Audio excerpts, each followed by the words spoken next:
Telugu Desam party కార్యాలయం మీద దాడి కేసులో కొత్త ట్విస్ట్ చోటు చేసుకుంది.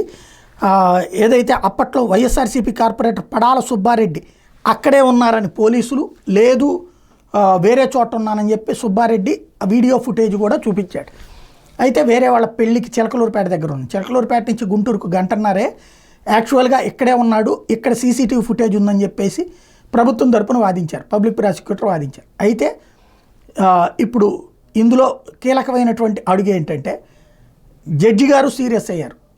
ఇది నెల రోజులకు వాయిదా వేస్తా, డిఫెన్స్ లాయరు ఈ పబ్లిక్ ప్రాసిక్యూటర్ ఇద్దరు కూర్చుని ఆ సీసీటీవీ ఫుటేజ్ చూడండి, ఏదైతే ఇతను పాల్గొన్నాడని చెప్తున్నారో అది.